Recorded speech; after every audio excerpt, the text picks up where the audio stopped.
keputusan Bu Lucy sebagai kepala sekolah dalam kasus-kasus dilema etika? Baik Mbak, ini tantangan yang saya hadapi selama ini dalam pengambilan keputusan yang terjadi pada kasus-kasus dilema etika itu adalah kurangnya kesadaran dari para siswa, kurangnya kesadaran dalam hal tanggung jawab dan disiplin. Demikian juga dengan orang tua siswa, karena misalnya kalau ada anak yang terlambat itu bukan murni kesalahan dari anak tersebut, tetapi juga ada andil dari orang tua. Orang tua sudah tahu tentang peraturan sekolah yang harus misalnya masuk jam 7, tetapi kadang anak jam 7 lebih baru datang ke sekolah. Itu bukan hanya otomatis yang kurang disiplin itu anak atau siswa, tetapi juga ada andil dari orang tua yang kedisiplinannya kurang. Berarti ini kurangnya tanggung jawab dan kedisiplinan anak. Dan kedisiplinan anak itu belum tentu kesalahan kepada anak, bisa jadi dengan orang tuanya yang kurang bertanggung jawab sehingga anak ini tidak disiplin dan kadang-kadang terlambat datang untuk ke sekolah. Nah, dalam menyelesaikan masalah etika dilema, apakah itu ada jadwal atau tata cara tertentu untuk menyelesaikan permasalahan ini, Bu Lucy? Selama ini tidak ada jadwal khusus yang saya buat untuk menyelesaikan kasus, tetapi ketika terjadi kasus baru kami mengkoordinasikan dengan pihak-pihak terkait, dengan siswa itu sendiri, dengan orang tua juga, terlebih dengan guru.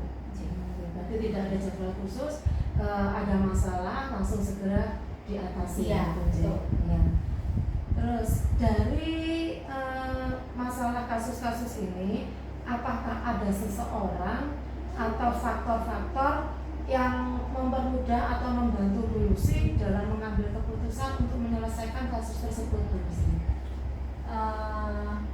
Seseorang maupun faktor-faktor itu tetap ada, Ibu Elia. Yang kalau seseorang yang diperlukan dalam pengambilan keputusan ini, yang pertama pihak guru, kemudian kami juga minta pertimbangan dari pihak komite. Terlebih kami juga minta pertimbangan dari pihak yayasan. Itu ini.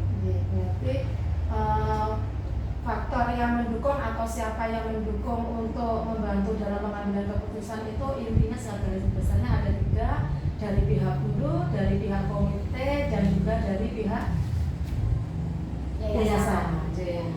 Berarti semua masalah yang perlu untuk menyelesaikan itu, kalau memang benar-benar mentok harus ke yayasan juga. Iya. Kita karena kita ini sekolah swasta, kita punya atasan yayasan, jadi kita meminta pertimbangan atau saran khusus dari yayasan. Jangan kita ambil keputusan sendiri. Nanti kalau melanggar aturan yayasan, Ya Bu Lucy, dari semua yang telah disampaikan tadi, menurut Bu Lucy, dari pengalaman Bu Lucy, pembelajaran apa dari pengalaman Bu Lucy mengambil keputusan salah satu masalah dilema etika? Pembelajaran yang dapat saya petik adalah memperhatikan budaya di lingkungan sekolah. Kita ini sekolah Katolik yang sudah terkenal dengan kedisiplinan, maka dari budaya itulah kita kembangkan supaya kita dapat mengambil keputusan dengan baik. Tetapi karena selain kedisiplinan ya, sekolah Katolik juga berdasarkan cinta kasih, jadi ketika mengambil keputusan itu memang tidak saklek, kita lihat dulu kasusnya. Jadi berarti memperhatikan budaya di lingkungan sekolah, terutama sekolah swasta itu yang menonjol adalah kedisiplinan. Dan kita ini adalah sekolah Katolik itu ya Bu Lucy. Kita harus menanamkan nilai-nilai cinta kasih. Jadi setelah kita mendapatkan kasus atau suatu permasalahan, kita harus menyelesaikannya itu dengan benar-benar dipikir, dengan benar-benar kita gunakan perasaan, intinya dengan menggunakan cinta kasih, sehingga tidak langsung menyelesaikan dengan emosi atau dengan busa-busu gitu Bu Lucy. Dengan bijaksana. Ya Bu Lucy, ini tadi beberapa pertanyaan dari saya tentang nilai kebajikan dalam pengambilan keputusan. Saya berterima kasih dari Bu Lucy karena sudah mengizinkan saya untuk mewawancarai Ibu Lucy untuk menyelesaikan tugas guru penggerak saya di modul 3.1 ini.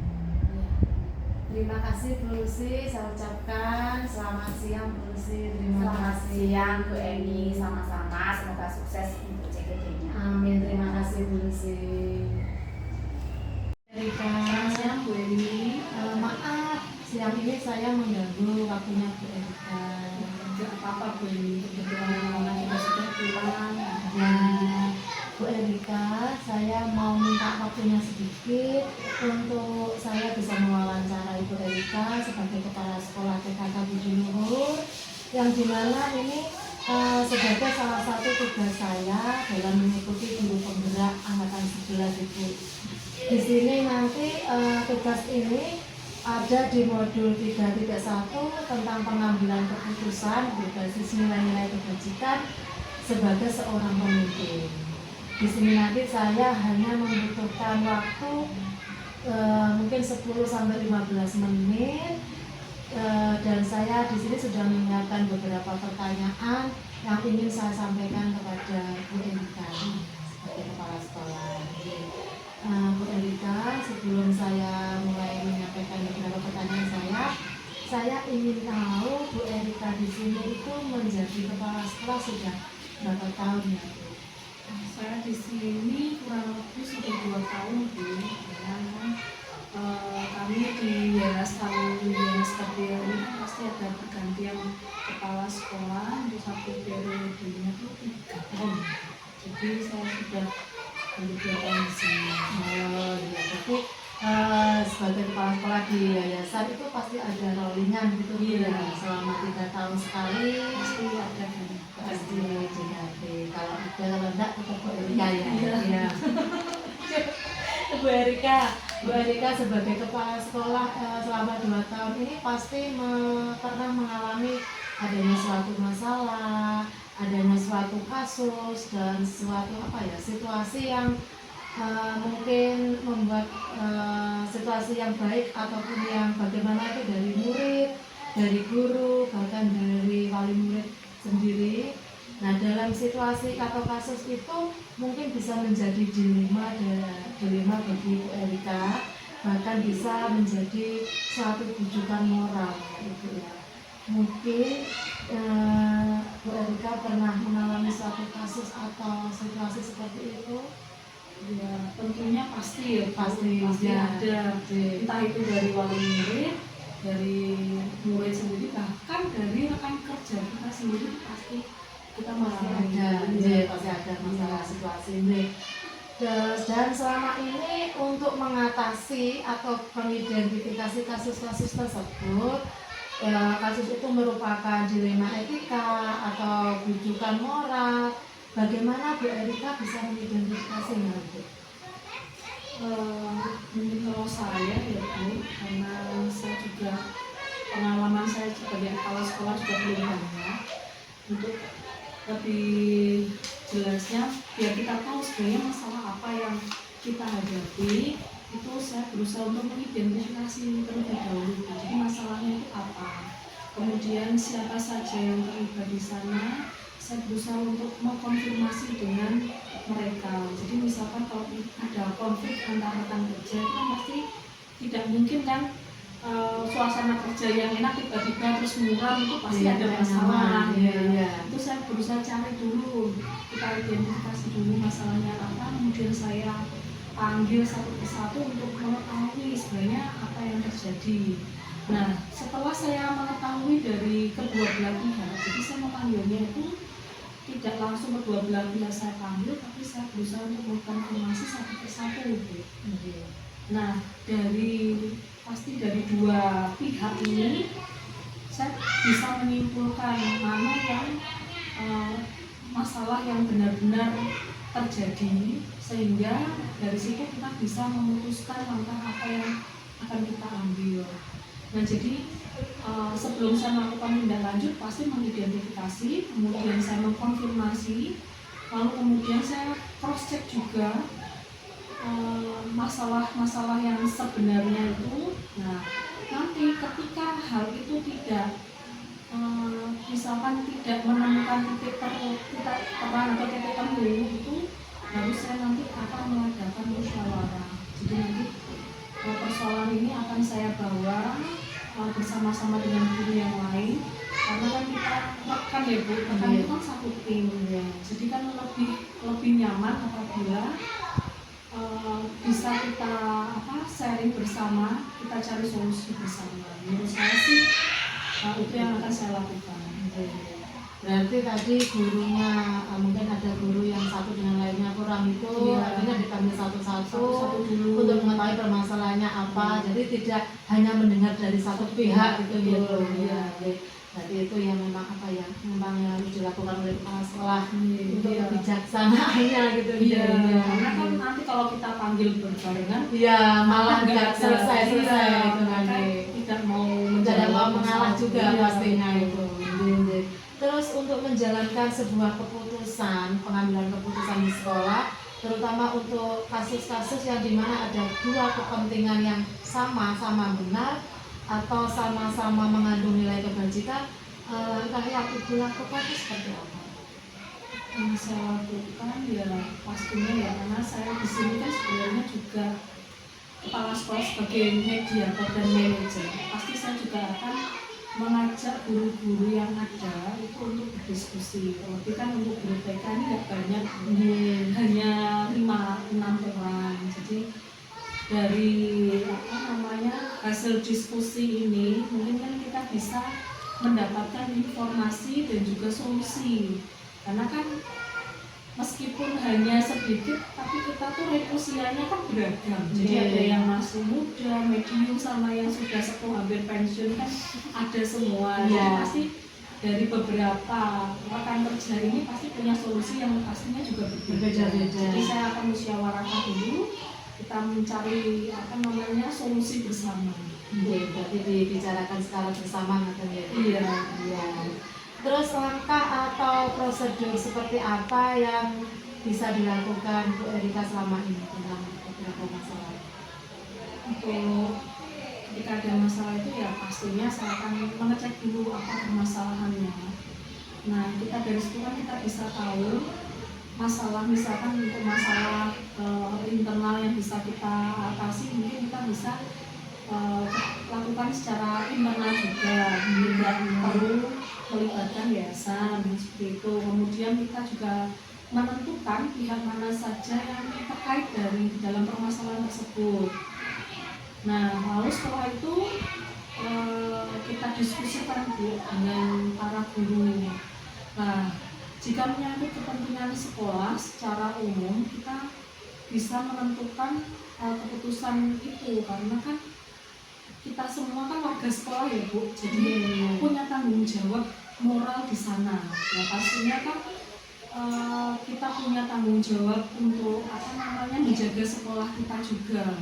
Namun jika berkaitan dengan tugas secara pribadi, nah maka saya akan putuskan sendiri Bu, karena pastinya kan kita sudah mempertimbangkan hal-hal yang baik dan buruk serta aturan-aturan yang berlaku ya Bu. Jadi kalau misalkan kita tidak bijak dalam menentukan keputusan, itu kan juga berdampak. Terlebih kalau misalkan itu kan untuk warga sekolah ya Bu. Jadi pasti nanti efeknya juga besar. Nah dari prosedur atau langkah-langkah yang Ibu lakukan tadi, mungkin hal apa saja selama ini Bu Erika anggap efektif dalam pengambilan keputusan pada kasus di rumah etika?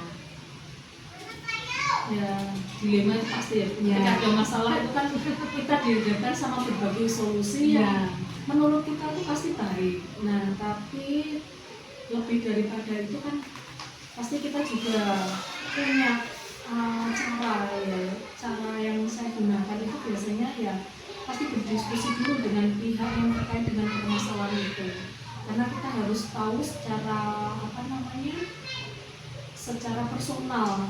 Karena kalau kita tahu dari kabar burung itu kan pasti beritanya juga pasti tidak sesuai. Nah jadi yang saya lakukan pasti berdiskusi dulu Ibu dengan pihak-pihak terkait apa namanya untuk menentukan keputusan apa yang akan saya ambil berikutnya. Iya. Ya Bu, terus dalam pengambilan keputusan pada kasus D5 etika itu mungkin ada beberapa tantangan yang dihadapi dari Bu Erika. Itu contohnya apa Bu? Ya, Karina. itu Bu, itu yang paling sulit itu karena masalah hati. Iya. Karena kan kita tidak bisa mengabaikan ini ya Bu, perasaan.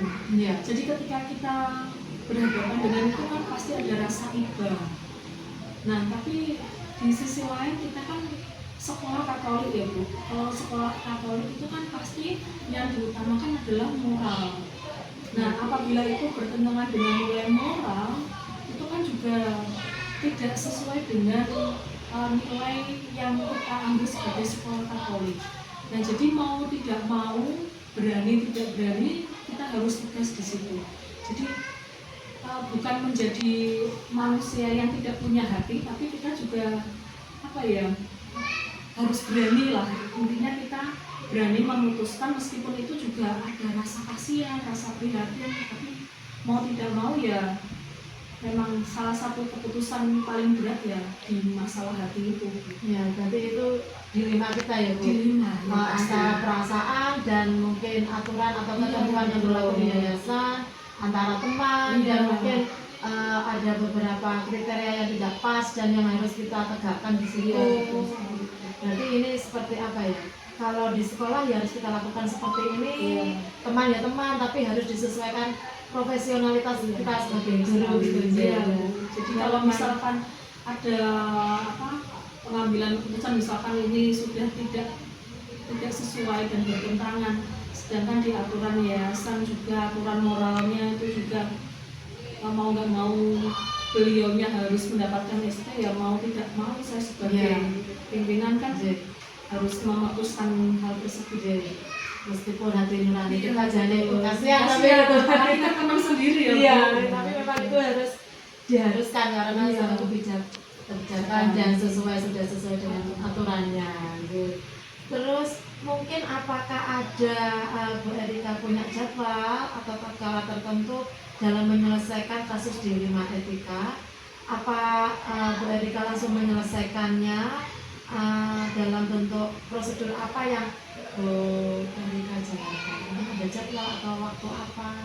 Kalau jadwal itu sebenarnya bukan ya Bu, bukan jadwal, tapi kita melihatnya sesuai dengan kondisi. Jadi tergantung apakah itu hal yang mendesak, terus mendesaknya seberapa besar, dan apakah itu pengaruhnya juga besar terhadap lembaga yang saya pimpin. Kalau misalkan itu memang butuh waktu mendesak, maka saya akan memprioritaskan itu Bu. Nah, seandainya apabila memang memerlukan waktu khusus itu biasanya kita mengadakan pembinaan. Jadi tidak secara spesifik waktunya kapan, tapi yang jelas kita memang ada jadwal pembinaan terkait pihak-pihak yang terlibat. Jadi saya tuh kalau di kita kan ada namanya buku pembinaan ya Bu. Nah, di situ kan juga memuat tentang waktu, terus kemudian hasilnya bagaimana, lalu juga langkah kedepannya apa yang akan kita ambil terkait masalah tersebut itu kan juga ada. Jadi menurut saya itu tergantung prioritasnya. Berarti di sini tidak ada jadwal tertentu, tapi tergantung prioritasnya ini harus diutamakan apa enggak, harus mendesak apa enggak. Terus kalau selain itu nanti ada pembinaan dari kepala sekolah untuk pihak-pihak tertentu yang terlibat itu. Dari itu semua, selama ini apakah ada yang membantu Bu Erika untuk mengambil keputusan-keputusan itu Bu Erika? Ya pastinya ada Dewan Guru ya Bu, karena menurut saya kan saya nggak mungkin bisa bekerja sendiri. Pasti ada teman-teman guru yang ada di balik layar itu. Jadi menurut kalau di kami, menurut saya ini ya faktor-faktor yang selama ini membantu saya itu terutama dari Dewan Guru. Jadi para guru ini yang turut memberikan andil untuk menyikapi satu permasalahan. Jadi faktor atau seseorang beberapa teman guru bahkan dewan guru karena tidak bisa diambil keputusan secara sepihak gitu ya, secara sendiri ya. Nah, dari semua yang Bu Erika telah sampaikan tadi, apa yang bisa Bu Erika petik dari pengalaman Bu Erika untuk mengambil keputusan di rumah? Selama ini akhirnya saya menyadari, jadi dari perjalanan saya menjadi kepala sekolah itu kan ini juga pertama kalinya bagi saya menjadi kepala sekolah, diberikan tanggung jawab yang begitu besar itu juga tidak mudah ya. Tapi satu hal yang bisa saya pelajari adalah ketika kita berhadapan dengan berbagai masalah itu ternyata semua itu ada jalan keluarnya. Terlebih apabila kita mempercayai rekan kerja kita sebagai satu tim, pasti mereka akan turut membantu kita untuk mencari solusi. Jadi kalau kita misalkan memutuskan sesuatu itu secara sepihak, tentu malah menimbulkan berbagai macam dilema baru ya. Karena kok seperti ini gitu. Tapi ketika kita mengajak guru-guru lain, teman-teman rekan guru untuk berdiskusi, justru di situ pemahaman saya tuh semakin terbuka karena mungkin secara usia ya Bu, mereka lebih berpengalaman menghadapi masalah-masalah yang ada di sekolah, kemudian mereka juga relasi dengan wali murid ini kan lebih fleksibel. Nah itu sehingga jika kita berdiskusi bersama dan mengacu pada aturan yang berlaku dengan mempertimbangkan dampak baik buruk, nah itu kita bisa memperoleh solusi yang justru membawa sisi positif bagi semua pihak. Iya, betul. Itu yang saya ambil selama ini. Berarti untuk mengambil sebuah keputusan dari pengalaman Bu Erika itu kita harus merangkul semua guru, kita diskusikan bersama seperti apa gitu. Iya.